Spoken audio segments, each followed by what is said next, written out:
who is sincere and honest. Right? So let us be men and women of no duplicity. That means no double-minded. Okay? Let us be sincere and simple and honest. Alright? So it's very important to have sincerity and honesty. Be transparent as a person, as a serving God. Okay, so I want to share with you people who are sincere and honest doing the will of God are David and Jonathan, right? And people who are sincere in doing the will of God are Naomi and Ruth and Boaz, okay? And of course, Jesus and Paul, right? Okay, so,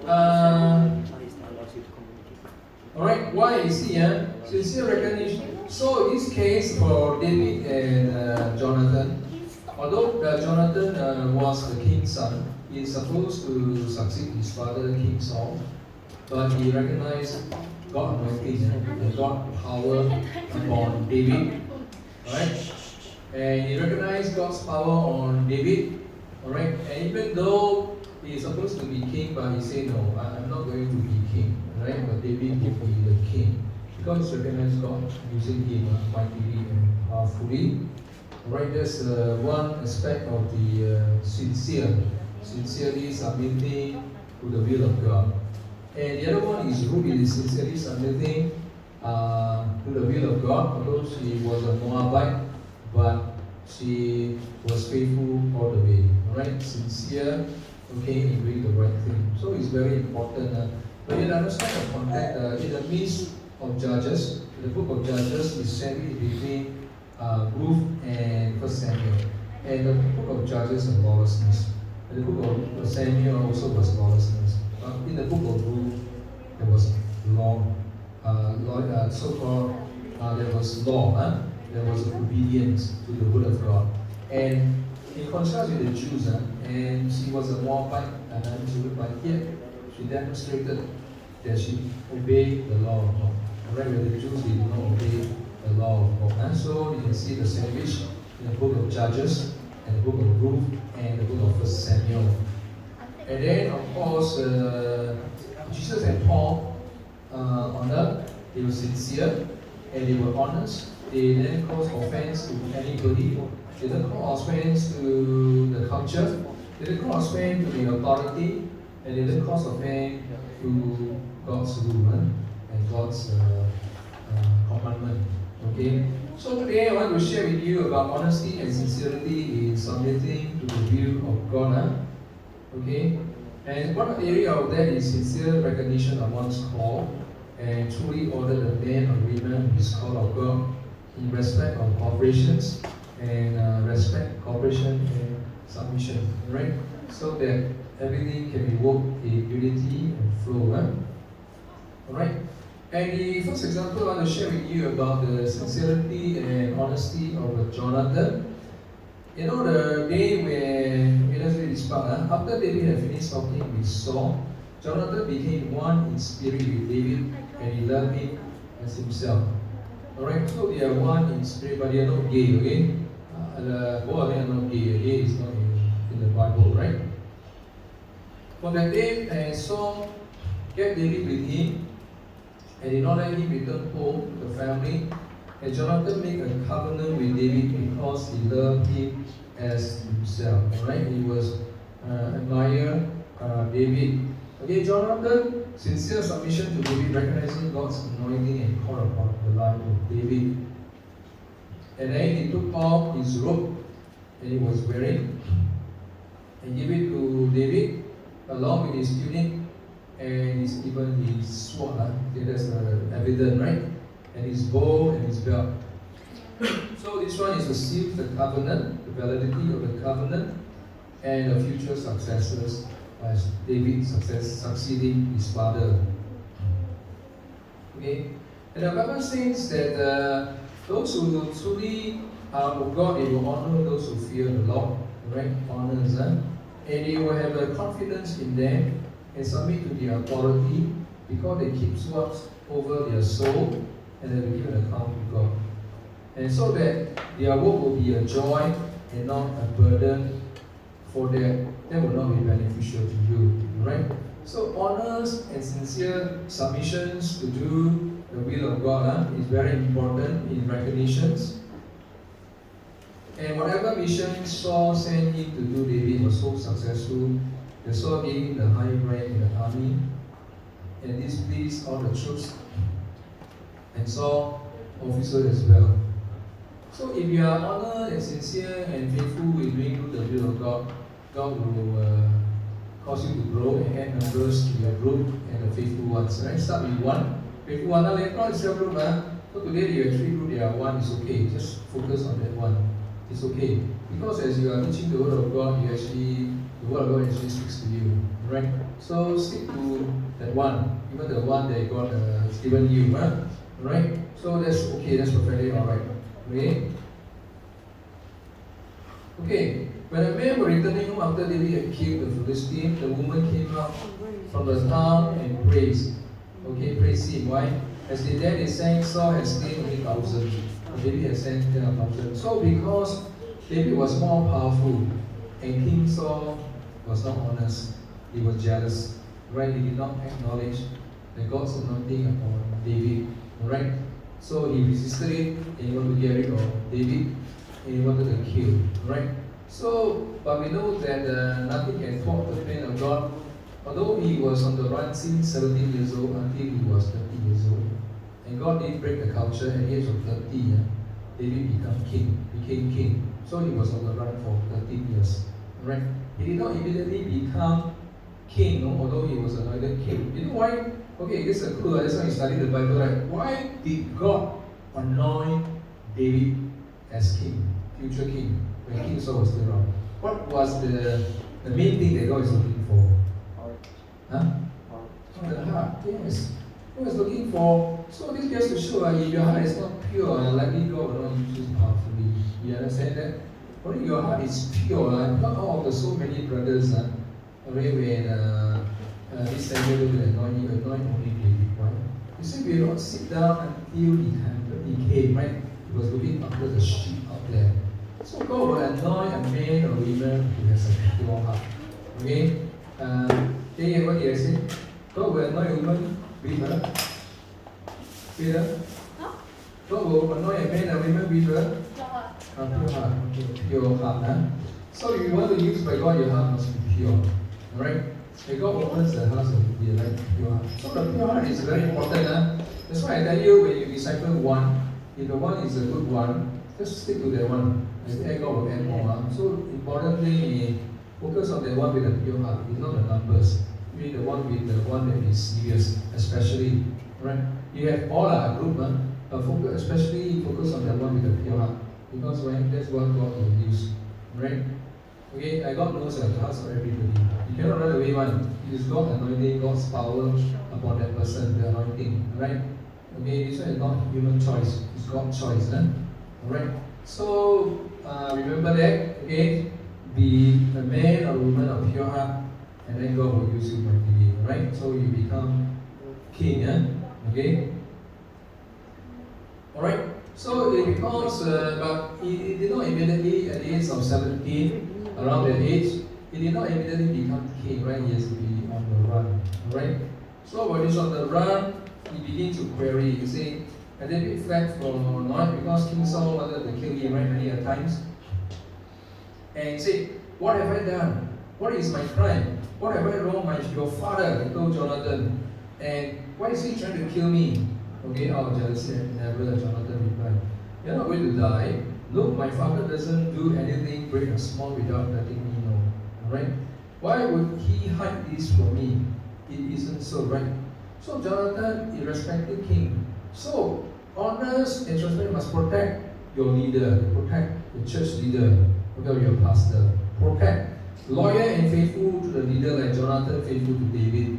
And faithful to the leader by sharing important information to protect the leader from discontent. Because when you don't share, he might be killed, right? Okay, the Bible says you first need to be a good follower before you can be a good leader. I tell you, if you are a bad follower, you will become a bad leader. Alright? Okay? That's God so that what you sow, you shall reap. So you are a good follower, a faithful follower, then you can become exemplary, then you become a good leader and a faithful leader. Alright, why? Where's the scripture basis? Okay, this is the context of Rehoboam. He not listening to the advice of the elders. He listened to these young people, right? Young counselors. And they replied, if you will be kind to these people and please them by speaking kind words to them, and they will be your servants forever. Okay, look at another 1 Kings 12:7. If today you will be a servant to these people, you will be a servant, you serve them and preach them, right? So the one that is greater is not the one that sits on the table, it's the one that serves. Alright? So we must be on the ground. Huh? If today you will be a servant to these people and serve them and give them a favorable answer, they will always be your servants. Correct? Alright? That's what you read. Huh? You cannot be their servant, they will not be your servant. Alright? So when you meet their needs, then they will together with you. Okay, they work together with you. Okay, another one is this centurion. He's a man of authority, but recognize Jesus has much higher authority than himself, right? Okay, he said to Jesus, shall I come? And Jesus said to him, shall I come and heal you? The centurion said, Lord, I do not deserve, although he's a man in charge of 100 people, centurion 100 people, I do not deserve to have you come under my roof. But just say the word, and my servant will be healed.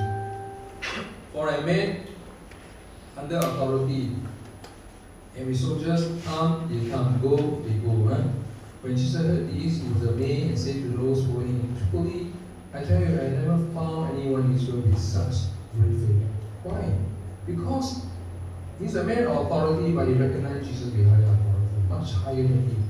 Okay? So that's a principle. You must first be a good follower before you can be a good leader, a powerful leader. Alright? Like this Roman centurion. But we know that Rehoboam, he didn't observe this. Eventually, he lost the throne, right? He did not. And David took an oath, your father knows very well that I have found favor in your eyes. And he said to himself, Jonathan must know this or he will be grieved. Okay? And Jonathan said to David, whatever you want me to do, I will do it for you. Alright, then they were at the feast, right? So he cannot be there. Because if he's there, he will be killed, right? Your father will want to kill him. So he tests the ground. And verse 6, your father visits me or David earnestly asked permission to hurry to Bethlehem because there's an annual sacrifice there. If he says very well, then your servant life is safe. But if he loses his temper, you can be sure that he's determined to harm me. As for you, show your kindness to your servant, for you have been brought into a covenant with you before the Lord. If I am guilty, David said to Jonathan, then kill me yourself. Alright? Why hand me over to your father? Okay, as a sign of royalty, right? And Jonathan said, if I know the least thing, my father has determined to kill you, wouldn't I tell you? So he's very honest and transparent. And he asked, who will tell me your father answered you harshly? Come, Jonathan said, let's go into the field. So that they went together. Then Jonathan said to them, I swear by the Lord, the God of Israel, that I will surely sum up my father by this time, the day after tomorrow. If he is favorably disposed toward you, at a feast, alright? Tell me, they're going for a feast, right? Jonathan, will I not send word and let you know whether my father is pleased with you or in order to kill you, right? So, but true enough, alright? But if my father intends to harm me, may the Lord deal with Jonathan, be it so severely that if I do not let you know and send you a message of peace, Jonathan was sent to David. Okay, he said, because Jonathan want to protect David, right? So he said, but since I'm kind to you, you must kind towards me. He said, but show me unfailing kindness and the Lord's kindness, as long as it is so that I may not be killed. And do not ever cut out your kindness from my family, Jonathan requested, right? Not even when the Lord has cut off every one of David's enemies from the face of the earth. So Jonathan made a covenant with the house of David. May the Lord call David's enemy to account. And Jonathan and David reaffirmed his own love for him because he loved him as himself. So here is that Jonathan is doing his best to protect David's life. Alright, of course, the agreement is that I shoot the arrow, and then so that's the signs that my father was angry with you, right? Then you better run. Okay, I mean they had a sign. Okay, but anyway, to cut the story short here. So Jonathan is always honest and transparent, and always sincere to protect the life of David, because he didn't want David to die. Right? But David die was be better for him, because when David die, then he sure can become the next king, right? But he's not. Okay, he rejoiced with David to be the next king. Alright, so that is the thing. And Jonathan spoke well of David. He spoke well of David in front of his father. Said, let not the king, even tell them, say the father is a king, do wrong to his servant David. He has not wronged you. He defended David. And what has done that has benefited greatly? He took his life, he risked his life in the hands of the Philistine, or he killed the Philistine. The Lord won a great victory for all Israel, and he saw it and were glad. Why then would you do wrong to an innocent man like David by killing him for no reason? Alright? So he was reasoning with the father. Okay, so they make the arrangement. And after the boy had gone to collect the honor, and David got up from the sound and bowed down before Jonathan 3 times. Okay, when the boy run towards David, that shows that he better leave. Okay, so there's a sign when they make the agreement. And then they kiss each other and wept, but David wept the most. Jonathan said, they go in peace, for we have sworn friendship with one another. And saying, the Lord is a witness between you and me, and between your descendants and my descendants forever. Then David left and went back to the town. You know the story, eventually Jonathan died, right? But then David looked after his Jonathan's descendant. Okay, the crippled person, right? And he also bring him to see the king's table when he was successful. So David kept his word. That's why in the psalm he says, he swore to his own earth and changed not. So he kept his promise. So he remembered Jonathan taking care of him, and when Jonathan passed on, he took care of his descendants. Right? So David honored his word. And Saul's son Jonathan went to David at Horus. Okay, this is a time when King Saul wanted the king. He was hiding at this place called Horus. And Jonathan went to visit him and help him find strength in the Lord. This is a very clear-cut remark that Jonathan made. Don't be afraid, David. My father Saul will not lay a hand on you. You will be king over Israel, and I will be second to you. Even my father knew this. And the two of them made a covenant before the Lord. Then Jonathan went home and David remained in Horus. So you can see very clearly, you will be king over Israel. Right? And I will be second to you. Okay, honor and sincere recognition. I tell you, in the house of God, when you're doing the discipleship here, right? And okay, no competition, no rivalry, no. Right? Okay, we are just one family. Alright, just be faithfully prepare the lesson, teach the lesson, even to the soul. Okay, God is looking for a man and woman to be pure, only that one soul. Alright? So, in this case, you can see that David and Jonathan, there's no competition. Although he is a king's son, right? But he recognized that God anointing of King David.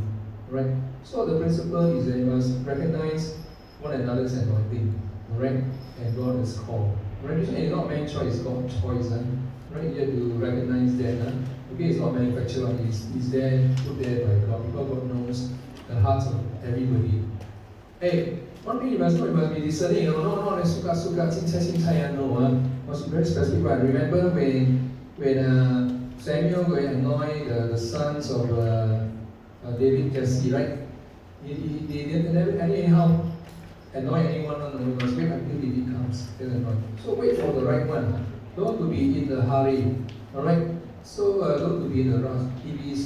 If God's call is God's call, and God will bring it to pass. No matter how hard the life, he was on the run for 15 years. Eventually, he became king. Alright? So that God's time will bring you up. Okay? So be sincere and honest. You cannot love God. You can love me, but you don't love God. Understand or not? So be very sincere in your preparation, in your Bible study. Alright? And be truthful about it. Okay? Alright? And because God knows the hearts of everybody. Don't simply accept anybody to the church, or don't simply bring anybody. But having said that, you have to be discerning. Because when Because if you are not listening, then you have not a lot of trouble for the church and for the people. And then why? Because behind is Satan. You have to watch out. Okay? So we have to be very wise in spiritual warfare. Don't let the Satan tear the church apart by not discerning the will of God and the purpose of God. Okay, let's move on. God anoints a pure heart for kingly mission. You see what? Yeah, repeat. But the Lord said to Samuel, do not consider this superior or for his son, for I have rejected him. The Lord does not look at the things that men look at. People look at the outward appearance, but the Lord looks at the heart. Wait, must be discerning. I don't anyhow. They in the church, they also go in the church. I give an example in Karachi, right? Many years ago, this pastor, a new pastor went to, you know the story, he went to pastor church. And then this leader was back in the church for many years now. He said, Pastor, I help you fix the aircon, I buy the aircon. He gave the money to the leader. The leader never come back. No aircon for the church. You know the money taken by the leader, he run away. And he's the leader for years in that church now. Why? Not everybody in the church are saints, and some are of the devil. You understand or not? So don't simply, I tell you another story. You know, last time I had a church, that this man, he wanted to believe Jesus. Then he went to the altar corner, he wept, he cried, he wanted to be Christian. No? Why people too quickly on him, they give him a Bible, and after that, start collecting money again. He said, I don't have no money, no, I only money to feed my baby problem. But is it really sincere coming to church? Is it really believing in Jesus? But that's not the way to go about it. I tell you, there are devils in the church. Okay, there are devil people in the church. I'm talking about church. I'm talking about the church that I experience. Okay. We have to be very wise. I tell you, the mission field, all kinds of people. Okay, so we have to be very discerning and very wise. A leader for a number of years stay in the church, and now took the money and run away. Can you imagine? Right? You know the pastor was new. He didn't know. Did you see that? Right? So please, I got looking for a man and a woman with a pure heart, honest, transparent, and sincere. Really doing the will of God. Not want your money. And one thing, if you talk about money, okay, if you don't hardly know you, then you better watch out already. Because the money is the main thing. Okay, it is not the gospel. The money is the main thing. So you got to be careful when people do not really know you, straight away tell you about money already. Some people come to church for money, not for the gospel. Okay, they come for the material blessing. Okay, I tell you honestly, so you got to be very wise. You know what I'm talking about? You know what I'm talking about? Be sincere. Seeking God, seeking after money. Hey, don't come to church. I say we don't do business in church. Remember the contact about people worship God, they go and sell the things at the place in the Gentile, right? They can't make money, but they care less for the soul. Because the place was supposed for the soul to hear the gospel, not the Gentile. They have to stay there, but they occupy the place to sell the animals. And what happened? The people have no chance to hear the gospel. They're just there to make money. Please, the church is not a place to make money. Okay? And here to share love and all that. So watch out, I tell you, okay, got to be very wise. I tell you, in the mission field, we experience. Alright? Okay, I don't simply thinking like, Samson was deceived, right, by who? By Delilah, right? You really don't love me. Then they shed the crocodile every time, right? You don't really love me, lah. Then what happened? He died, right? Samson died because of the woman. Because why he was deceived? Because why? Satan was behind the scene to sponsor Delilah to deceive Samson, right? And then in the end he died. Okay? So be very wise, okay? You have to see the devil behind the scene. Alright? And devil use who? The devil use people, no? You Delilah. Devil use Christian also. Okay? Devil use all people. Not only non-believer. Christian also they use. Okay? But whether true Christian or not, only God knows. Alright? So remember, people even as I say, hey, he shed crocodile tears and all that, and tell you all kind of story, you got to watch out. Okay, got to be very wise. Okay? Okay? Okay, the first thing you know a person, you talk about money, you got to watch out. Okay? Watch out. Okay, let's go to the next one. Whether you want, okay, you see a very good example. This lady is a very good example. Is Ruth, right? Ruth is extraordinary faith. She has, right? How about you can be an offer? Okay, let's do this one, huh? Okay, I want to ask Ye, which choice you choose, huh? Okay. Okay, look at this first, huh? At least they went aloud again. Then Orpha kissed her mother Naomi goodbye. Okay, to find her new husband. Alright? But Ruth clung to her. Look, he said, Naomi, your sister-in-law is going back to the people and their gods. Go back with her. But Ruth replied, don't touch me to leave you or turn back from you. Where you go, I will go. And where you stay, I will stay. Your people will be my people and your God will be my God. Where you die, I will die. And then I will be buried. May the Lord be with me, but may you do it severely, even if in death separate you and me. Okay, I know the story about this one. The background is this Naomi, okay, his two sons went from Israel, right? They went to this Moab because of famine. And then the two sons died, the husband died. So left this penniless, very poor old lady. Then they got two daughter-in-law. And because of two sons, right? Both of them are Moabites, right? And then both of them are Gentile, okay? And then one of them go and leave her and go and find her husband. And the other one stay back and look after an old lady. Got no hope, no future, no husband, nothing. Somehow go to feed the old lady. Hey, you want to be Orpha or Ruth? You understand my story? You want to be Orpha or Ruth? The first one is Orpha, the second one is Ruth. The Orpha means he went off, the Ruth stayed behind. Which one you want to be? Which one you want to be? Sorry? Which your choice? Ellie, which your choice? What? You want to be Orpha or Ruth? Ruth. You want to be Ruth, why? Why you want to be Ruth? Faithful. Faithful. Why you want to be Orpha? Nothing wrong, right? Anything wrong? You want to make a choice? Huh? Because he chose to be. Again, which one you want? You want to be Ruth or Orpha? I don't know why it's both of them. You don't know what they Orpha don't care about the mother-in-law. Okay. He like to go back to her hometown. Okay, in life, how many want to be extraordinary in life? In a Christian life? Wait, what? Want to be extraordinary, that means beyond the normal, right? You have to be like Ruth. Okay, then you'll be outstanding. Then your testimony will be remembered forever. You understand? Okay, yeah. So in the end, Ruth, because she was very faithful, because she has extraordinary faith, and she does extraordinary things, and she was extraordinary blessed. You understand? Correct? Or? Okay, yeah. So later, ask Gideon to explain to both of you. Huh? She want to learn. They want to what? Want the Chinese translation. A Chinese translation. Oh. Because she's quite excited about the Orpha and Ruth. Oh. Okay, you want Gideon explain to you later, okay? Because now they already know the story, yeah? But it's important that you ask a good question. Okay, yeah? And Gideon, remember you explain to her. Huh? Sorry?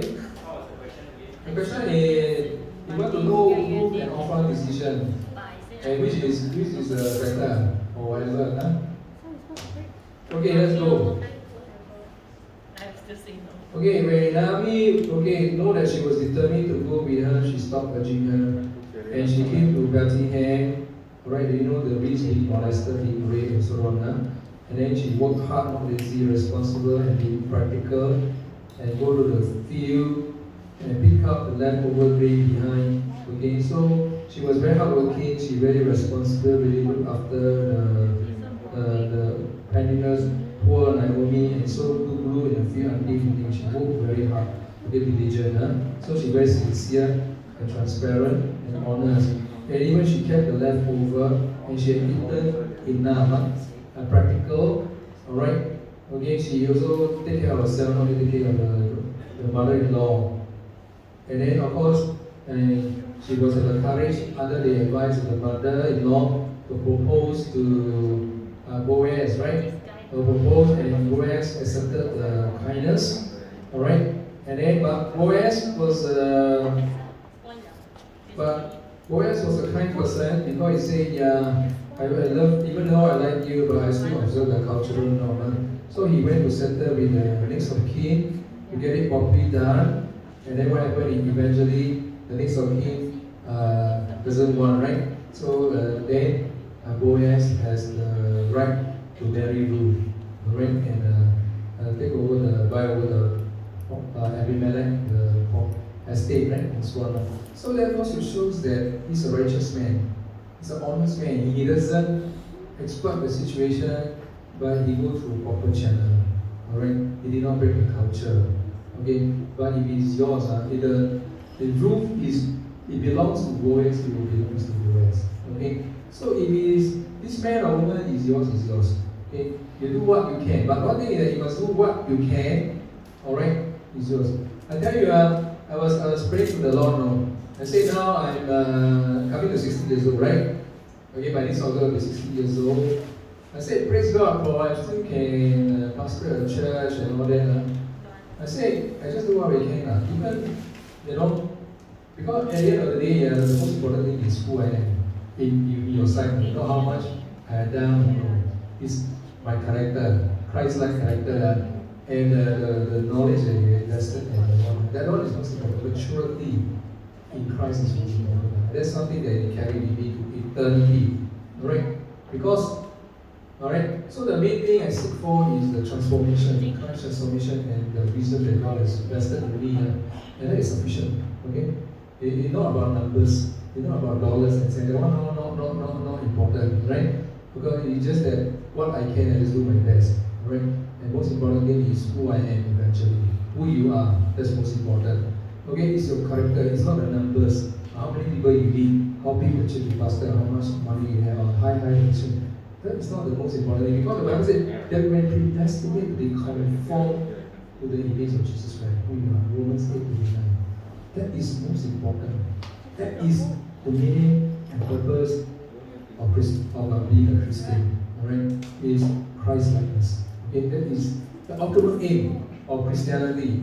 Okay, it's not the number. So don't fight over numbers. Don't fight over sheep. Don't fight over this. If the Lord send the sheep and they can go with us, praise God, anyway belongs to God.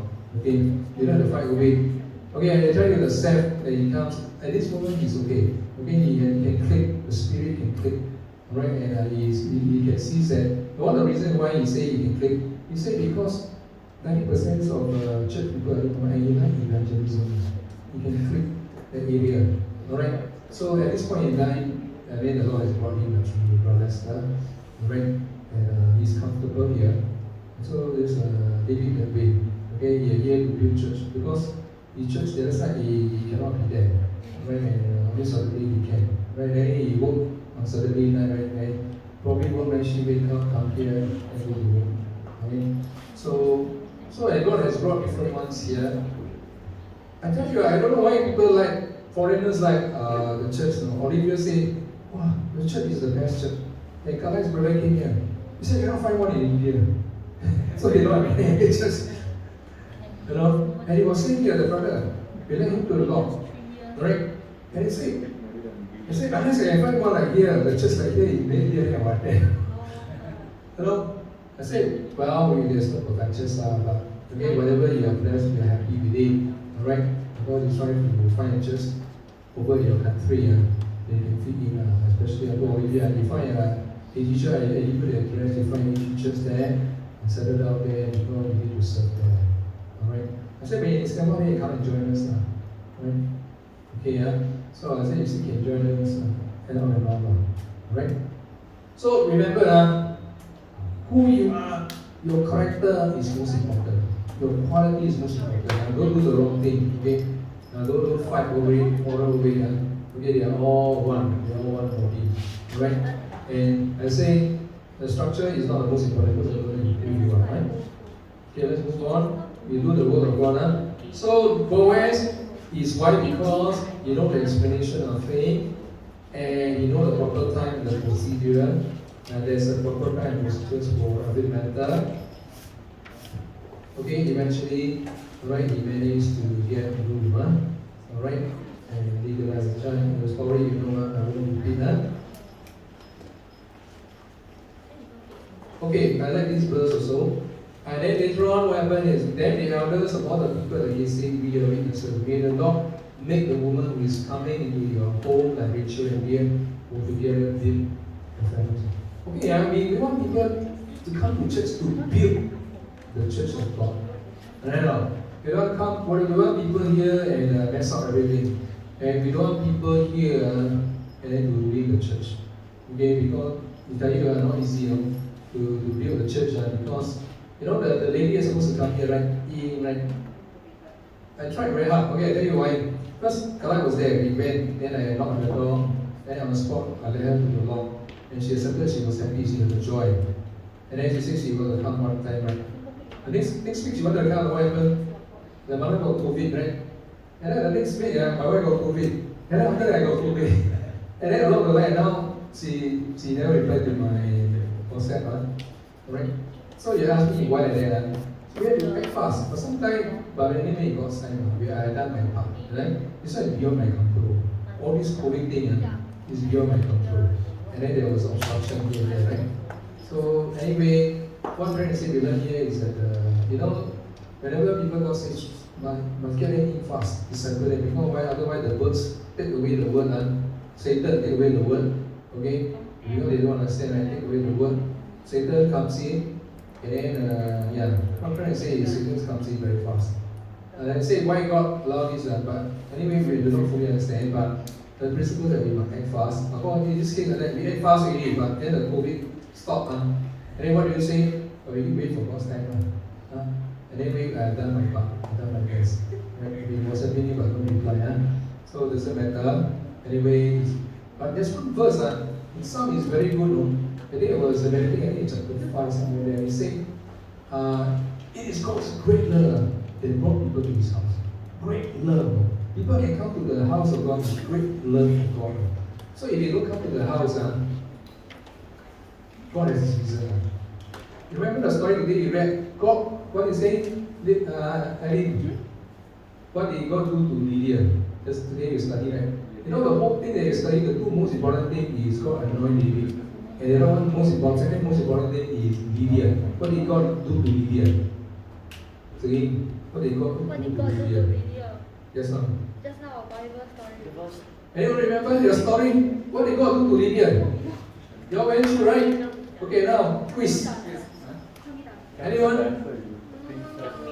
What did God do to Lydia? Huh? What? Anyone remember the exact word? Go away. What did God do to Lydia? Open her heart. Open her heart to respond to Paul's message. That means God give her understanding.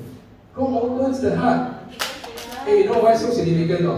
Because Paul at that point in time, he had visions of the Macedonian missions. And then he's supposed to go to Bithynia, but he didn't go. God said, no, the Holy Spirit said, not to play, you must go to Macedonia. And he walked months and traveled months to reach Macedonia. And then go there, he got no place to worship except by the river. Alright? And that's where Lydia was praying, right? And God opens the heart, then become the house church. You see how significant is the one? That's where, from there on, the gospel spread to the west. Then you have the west, have the gospel. You have the Western Europe, have the gospel, and then to America and so on. You can see how significant is that incident. God opens the hearts of Lydia. So if people doesn't come to church, don't worry. Okay, God hasn't opened their heart. If those that come to here, God opens their heart and come. Okay? You say it is God's great love, right? It is God's great love for them to come. They come here because of God's great love. Right? Remember that. We are not beggars. Remember that. We are not beggars. The Bible, the gospel is free, but it's not cheap. And we are not beggars. We don't beg people to come to church. No. Because it is God's work. God will open their hearts. And God will shower His great love to bring people to the house of God. Can you understand or not? Hey, Gerald, you understand? God opens your heart. Today, you understand? Because God opens your heart to see. Alright? Okay? You're able to see because God's opened your heart. Okay, so you must thank God for that. Not our own effort, no. Okay, because we want to seek God, God open the hearts. Lydia, because Lydia is already quite a devout woman. Okay, let's move on. Okay, because and God enabled her to conceive and she gave birth the room. Okay, remember the story about the fish with the 4 coins there to pay the tax? Okay, so Jesus Christ he paid to God what is due to God. Okay, so don't stop change God. Whatever that belongs to God, pay to God. Okay, whatever is paid to the tax, pay to the government, pay to the government. Okay, don't stop change God. Okay, that Jesus Christ doesn't. Okay, we are finishing already.